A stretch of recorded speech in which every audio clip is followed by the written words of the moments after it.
Novel tenggelamnya kapal Van der Wijk. Bab 3. Menuju negeri nenek moyang. Sempit rasanya alam saya, Mak Base, jika saya masih tetap juga tinggal di Makassar ini. Ilmu apakah yang akan saya dapat di sini? Negeri begini sempit, dunia terbang, akhirat pergi. Biarlah kita sempurnakan juga cita-cita ayah bundaku.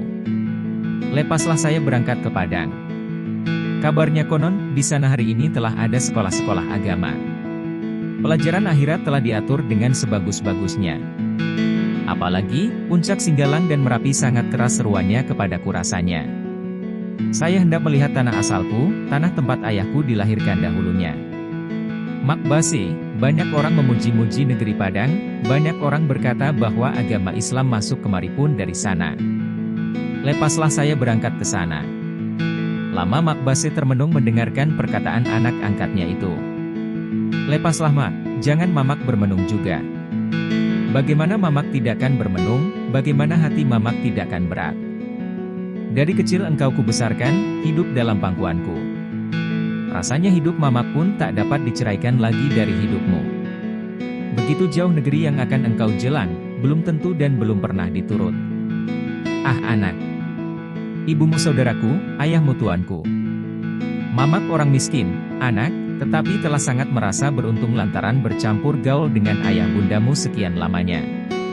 Sekarang jika engkau pergi, siapakah lagi yang akan kutimang-timang, yang akan Mamak junjung tinggi? Dan tentu bila sampai ke sana, tanah Makassar hilang buat selama-lamanya. Itulah anak, itulah yang Mamak rusuhkan. Kalau bukan hendak mencukupkan wasiat ibumu dan cita-cita ayahmu, Mamak larang engkau berangkat ke sana. Mamak suruh bersekolah atau menuntut ilmu di Makassar saja. Lebih baik kita tekankan perasaan hati, Mak Base.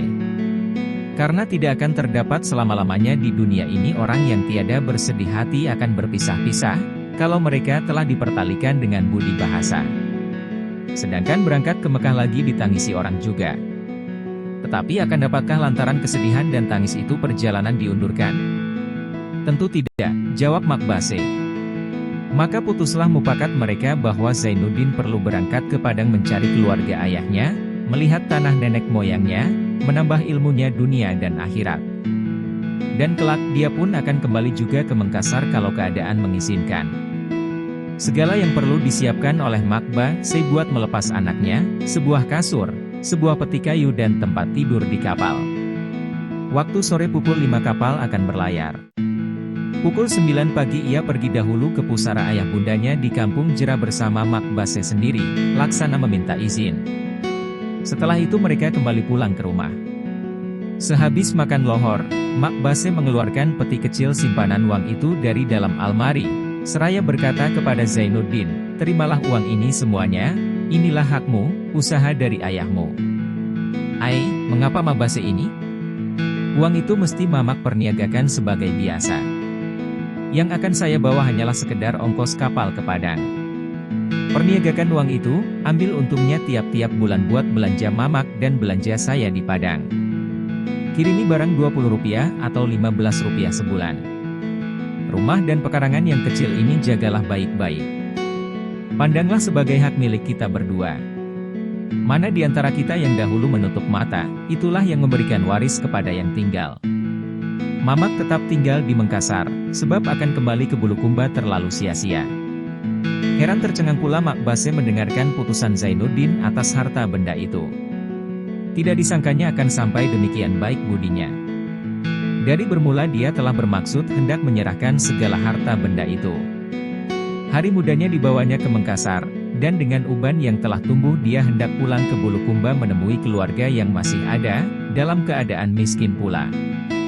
Tetapi putusan Zainuddin keras dan tak dapat dibantah. Pukul 5 sore, kapal akan berlayar menuju Surabaya, Semarang, Jakarta, Bengkulu dan Padang. Seketika akan berlayar, Mak Base mengantar sampai ke kapal. Mereka bertangis-tangisan, karena berat sangka Mak Base bahwa Zainuddin tidak akan bertemu dengan dia lagi. Berhentilah menangis, Mamak, jangan sampai tangis. Mamak meragukan saya menempuh lautan yang begini luas. Ingatlah bahwa maksudku amat besar. Saya orang tua, Udin, hatiku tak dapat kutahan. Apakah derma seorang perempuan selain dari tangis? Apalagi kerap kali hati Mamak berkata, agaknya kita tidak akan bertemu lagi. Cobalah lihat punggungku yang telah bungkuk. Mamak takut, kalau keluarga di Padang tak sudi menyambutmu dengan baik. Ah, masa? Itu cuma was-was Mamak saja. Bukankah saya anak pendekar Sultan yang sah? Ya, tapi kata orang adat Padang lain. Mamak jangan panjang was-was. Pepatah orang Mengkasar sudah cukup, anak laki-laki tak boleh dihiraukan panjang, hidupnya ialah buat berjuang, kalau perahunya telah dikayuhnya ke tengah, dia tak boleh surut palang, meskipun bagaimana besar gelombang. Biarkan kemudi patah, biarkan layar robek, itu lebih mulia daripada membalik haluan pulang. Peluit kapal berbunyi, pengantar turun, air mata Mak Base masih membasahi pipinya. Dan tidak berkah lama kemudian, rengganglah kapal dari pelabuhan Mengkasar. Hanya lenso, sapu tangan, saja yang tak berhenti dikibarkan orang, baik dari darat atau dari laut. Meskipun kapal renggang, Zainuddin masih berdiri melihat pelabuhan, melihat pengasuhnya yang telah membesarkannya bertahun-tahun, tegak sebagai batu di tepi Anggar, walaupun orang lain telah berangsur pulang. Lama-lama hilanglah pulau Laya-Laya, ditengoknya ke tepi, jelas nian olehnya rumah tempat dia dilahirkan, sunyi dan sepi, di tepi laut dekat Kampung Baru. Kemudian itu hilang Galesong, hilang Gunung Bawah Karaeng, hilang puncak Lompo Batang, dan Malino telah dilingkungi kabut. Dia pergi ke buritan sebelah lagi, dilihatnya matahari telah turun ke barat, menyelam ke batik lautan, dan mega merah telah mula berarak bertatah ratna mutu manikam layaknya di tepi langit di timur dan di barat. Sebentar lagi, warna merah itu dikalahkan oleh bala tentara malam. Dari jauh masih kelihatan lampu-lampu di pelabuhan Makassar, di antara ada dengan tidak, laksana perayaan anak bidadari, bayangannya memukul ke atas permukaan laut. Hilang kebesaran sang surya, maka dari balik puncak Lompo Batang yang antara ada dengan tidak itu, terbitlah bulan 15 hari menerangi seluruh alam, memberikan cahaya bagi kota Mengkasar yang indah, kota yang penuh dengan riwayat dan sejarah. Tempat kebesaran Maharaja Hasanuddin Awalul Islam, Mantiro RI Agamana, raja yang mula-mula menyiarkan kalimat syahadat di tanah Jumpandang, tanah Mengkasar, menerima pusaka daripada Datuk Tiro, Datuk RI Bandang dan Datuk Paktiman. Ombak putih-putih. Ombak datang dari laut. Kipas lenso putih. Tanah Mengkasar sudah jauh. Bab 4. Tanah asal. Bila mana Zainuddin telah sampai ke Padang Panjang, negeri yang ditujunya, telah diteruskannya perjalanan ke Dusun Batipo, karena menurut keterangan orang tempat dia bertanya, di sanalah negeri ayahnya yang asli. Seketika dia mengenalkan diri kepada bakonya, orang laksana kejatuhan bintang dari langit, tidak menyangka-nyangka akan beroleh seorang anak muda yang begitu gagah dan pantas, yang menurut adat di Minangkabau dinamai anak pisang. Maklumlah, orang di sana masyhur di dalam menerima orang baru. Tetapi basa-basi itu lekas pula bosan. Oleh karena yang kandung tidak ada lagi, apalagi ayahnya tidak bersaudara perempuan, dia tinggal di rumah persukuan dekat dari ayahnya. Mula-mula datang, sangatlah gembira hati Zainuddin telah sampai ke negeri yang selama ini jadi kenang-kenangannya. Tetapi dari sebulan ke sebulan, kegembiraan itu hilang, sebab rupanya yang dikenang-kenangnya berlainan dengan yang dihadapinya. Dia tidak beroleh hati yang sebagai hati Mak Base, tidak mendapat kecintaan ayah dan bunda. Bukan orang tak suka kepadanya, suka juga, tetapi berlain kulit dan isi. Jiwanya sendiri mulai merasa, bahwa meskipun dia anak orang Minangkabau Tulen, dia masih dipandang orang pendatang, masih dipandang orang jauh, orang Bugis, orang Mengkasar. Untuk menghindarkan muka yang kurang jernih, maka bila mana orang ke sawah, ditolongnya ke sawah, bila orang ke ladang, dia pun ikut ke ladang. Dalam pada itu menambah pelajaran perkara agama tidak dilupakannya. Zainuddin seorang yang terdidik lemah lembut, didikan ahli seni, ahli insinyur, yang lebih suka mengolah untuk kepentingan orang lain. Sesudah hampir 6 bulan dia tinggal di Dusun Batipo, bila mana dia pergi duduk-duduk ke lepau tempat anak muda-muda bersenda gurau, orang bawa pula dia bergurau, tetapi pandangan orang kepadanya bukan pandangan sama rata, hanya ada juga kurangnya. Sehingga lama-lama insaflah dia perkataan Mak Base seketika dia akan berlayar, bahwa adat orang di Minangkabau lain sekali. Bangsa diambil daripada ibu. Sebab itu, walaupun seorang anak berayah orang Minangkabau, sebab di negeri lain bangsa diambil dari ayah, jika ibunya orang lain, walaupun orang Tapanuli atau Bengkulu yang sedekat-dekatnya, dia dipandang orang lain juga. Malang nasib anak yang demikian, sebab dalam negeri ibunya dia dipandang orang asing, dan dalam negeri ayahnya dia dipandang orang asing pula. Tak dapat Zainuddin mengatakan dia orang Padang, tak kuasa lidahnya menyebutnya dia orang Minangkabau. Dan dia tidak berhak diberi gelar pusaka, sebab dia tidak bersuku. Meskipun dia kaya raya misalnya, boleh juga dia diberi gelar pinjaman dari bakonya, tetapi gelar itu tak boleh diturunkan pula kepada anaknya. Melekatkan gelar itu pun mesti membayar hutang kepada negeri, sembelihkan kerbau dan sapi, panggil ninik mamak dan alim ulama, himbaukan di labuh nan golong, di pasar nan ramai. Pada sangkanya semula jika dia datang ke Minangkabau, dia akan bertemu dengan neneknya, ayah dari ayahnya. Di sanalah dia akan memakan harta benda neneknya dengan leluasa sebagai cucu yang menyambung turunan. Padahal seketika dia datang itu, setelah dicarinya neneknya itu, ditunjukkan orang di sebuah kampung di ladang luas, bertemu seorang tua di sebuah suro kecil, gelarnya Datuk Panduka Emas. Dia hanya tercengang-cengang saja sambil berkata, "Oh, rupanya si Amin ada juga meninggalkan anak di Makassar." Cuma sehingga itu pembicaraan orang tua itu, dan tidak ada tambahnya lagi. Dia tak kuasa hendak menahan cucunya tinggal dengan dia, sebab mesti mupakat lebih dahulu dengan segenap keluarga. Padahal sedangkan pihak si Amin Pandekar Sutan, sudah jauh perhubungan keluarga, apalagi dengan anak yang datang dari Bugis ini. Sekali itu saja Zainuddin datang kepada neneknya, setelah itu tidak lagi. Dan neneknya pun tidak pula memesan-mesankan dia. Hatinya telah mulai jemu. Maka terbayang-bayanglah kembali di ruang matanya kota Makassar, kota yang indah dan penuh dengan peradaban, terbayang kembali lautan dengan ombaknya yang tenang, perahu mandar, kapal yang sedang berlabuh, sehingga mau dia rasanya segera pulang, bertemu dengan makbasnya yang tercinta. Tetapi kehendak yang maha kuasa atas diri manusia berbeda dengan kehendak manusia itu sendiri. Zainuddin telah jemu di Minangkabau, dan dia tidak akan jemu lagi, karena takdir penghidupan manusia bukan manusia membuatnya, dia hanya menjalani yang tertulis. Tidak berapa jauh dari rumah bakonya itu, ada pula sebuah rumah adat yang indah dan kokoh, menurut bentuk adat istiadat Minangkabau, bergonjong 4, beratap ijuk dan bertatahkan timah. Di ujung kedua pihak ada anjung peranginan, serambi muka bergonjong pula, lumbung 4 buah berlerat di halaman. Halamannya luas, tempat menjemurkan padi yang akan ditumbuk. Pada buatan rumah, ada syembol pedang bersentak yang terletak di bawah gonjong kiri kanan, menandakan bahwa orang di rumah ini amat keras memegang adat lembaga, agatnya turunan Regen atau Tuan Gedang di Batipuh, yang terkembang di Batipuh Atas dan Batipuh Baru. Meskipun adat masih kuat, namun gelora pelajaran dan kemajuan agama yang telah berpengaruh di Sumatera Barat, tidak juga melepaskan rumah adat yang kokoh itu dari cengkeramannya.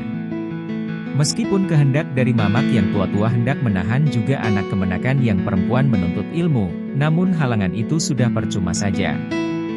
Gadis-gadis seisi rumah itu, yang selama ini turun sekali sejumat diiringkan dayang-dayang banyak, sekarang telah mengepit kitab, melilitkan selendang pula, pergi menuntut ilmu. Ada yang ke ladang lawas, ada yang ke gunung, dan ada juga yang ke padang panjang. Hayati, gadis remaja putri, ciptaan keindahan alam, lambaian gunung Merapi, yang terkumpul padanya keindahan adat istiadat yang kokoh dan keindahan model sekarang, itulah bunga di dalam rumah adat itu. Hayati, adalah nama baru yang belum biasa dipakai orang selama ini. Nama gadis-gadis di Minangkabau tempo dahulu hanya si Cinta Bulih, Sabainan Alui, Talipuk Layur dan lain-lain. Tetapi Hayati, adalah bayangan dari perubahan baru yang melingkari alam Minangkabau yang kokoh dalam adatnya itu. Wahai, dari manakah pengarang yang lemah ini akan memulai menceritakan sebab-sebab Hayati berkenalan dengan Zainuddin? Apakah dari sebab mereka kerap kali bertemu di bawah lindungan keindahan alam? Di sawah-sawah yang bersusun-susun? Di bunyi air mengalir di batang gadis menuju sumpur? Ataukah dari dango di tengah sawah yang luas, di waktu burung pipit terbang berbondong? Atau di waktu habis menyabit, dikala asap jerami menjulang ke udara, dan awan meliputi puncak Merapi yang indah? Atau di waktu kereta api membunyikan peluitnya di dalam kesusahan mengharung rimba dan jembatan yang tinggi, menuju sawah lunto melingkari danau Singkarak? Dari manakah pengarang akan mulai menceritakan sebab-sebab mereka berkenalan? Di dalam kalangan gadis-gadis di kampung Batipuh telah menjadi buah mulut, bahwa ada sekarang seorang anak muda, orang jauh, orang Bugis dan Mengkasar, menumpang di rumah bakonya, Mande Jamilah. Anak muda itu baik budi pekertinya, rendah hati, terpuji dalam pergaulan, disayangi orang. Sungguh belajar, karena dia berguru kepada seorang lebay yang ternama. Tetapi dia pemenung, pehibah hati, suka menyisihkan diri ke sawah yang luas, suka merenungi wajah Merapi yang diam tetapi berkata, "Sayang dia orang jauh." Mula-mula Hayati berkenalan dengan dia, adalah seketika hari hujan lebat, sebab daerah Padang Panjang itu, lebih banyak hujannya daripada panasnya. Mereka akan kembali ke Batipuh, tiba-tiba hujan lebat turun seketika mereka ada di ekor lubuk. Zainuddin ada membawa payung dan Hayati bersama seorang temannya kebetulan tidak berpayung. Hari hujan juga. Mula-mula mereka sangka akan lekas redanya, rupanya hujan yang tak diikuti angin yang kerap kali lama sekali. Sehingga bermenunglah anak muda itu di muka lepau orang, melihatkan titik-titik air dari atas ke tanah, menembuti pasir halaman yang terkumpul. Kebetulan Bendi pun tidak ada yang lalu. Sehingga dari pukul 2 sudah hampir pukul 4 mereka berdiri. Heran dengan Zainuddin, mengapa dia tidak berangkat saja padahal dia ada berpayung? Dia tahu akan gadis-gadis itu, orang sekampungnya sama-sama orang Batipuh, dia tahu betul, meskipun belum berkenalan. Tidak sampai hatinya hendak meninggalkan mereka. Anak-anak gadis itu pun kenal akan dia, meskipun belum bertegur sapa, tetapi tak berani membuka mulut. Hari sore juga, tiba-tiba timbullah keberanian Zainuddin, meskipun keringatnya terbit di waktu hujan, dia tampil ke muka, ditegurnya Hayati, "Encik." Hayati menentang mukanya tenang-tenang dan tidak menjawab, hanya seakan-akan menunggu apa yang dikatakannya. "Sukakah Encik saya tolong? Apakah gerangan pertolongan Tuan itu?"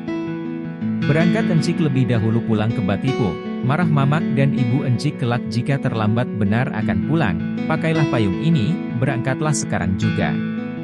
"Terima kasih," jawab Hayati. "Janganlah ditolak pertolongan itu," kata orang lepau dengan tiba-tiba. "Orang hendak berbuat baik tidak boleh ditolak." "Dan Tuan sendiri bagaimana?" jawab Hayati pula. Seorang temannya yang seorang lagi menekur-nekur saja kemalu-maluan. "Itu tak usah Encik susahkan, orang laki-laki semuanya gampang baginya, pukul 7 atau pukul 8 malam pun saya sanggup pulang, kalau hujan ini tak teduh juga." "Berangkatlah dahulu." "Kemana payung ini kelak kami antarkan?" "Besok saja antarkan pun tak jadi apa, ke rumah Mande Jamilah." "Terima kasih Tuan, atas budi yang baik itu," ujar Hayati sambil senyum, senyum bulan kehilang, entah jadi entah tidak. "Ah, baru pertolongan demikian, Encik sudah hendak mengucapkan terima kasih." Kedua gadis itu pun berangkatlah di dalam hujan, berpayung berdua berlambat-lambat. Zainuddin tegak, termenung seorang dirinya, menunggu biar hujan itu reda. Dalam menungnya itu, berjalanlah pikirannya kian kemari. Ia teringat payung, teringat hujan, teringat kota Mengkasar jika musim hujan, 40 hari lamanya tidak pernah melihat matahari. Lama-lama teringat dia kepada Hayati yang meminjam payungnya. Itulah rupanya Hayati, yang kerap kali jadi sebutan oleh anak muda-muda temannya bermain, yang jadi buah mulut dan pujian. Ah, alangkah beruntungnya jika dia dapat berkenalan dengan gadis itu, berkenalan saja pun cukuplah. Mukanya amat jernih, matanya penuh dengan rahasia kesucian dan tabiatnya gembira. Kalau kiranya gadis demikian ada di Mengkasar. Ah! Hujan pun reda, dia pun pulanglah ke Batipuh, dengan langkah yang cepat dari biasa.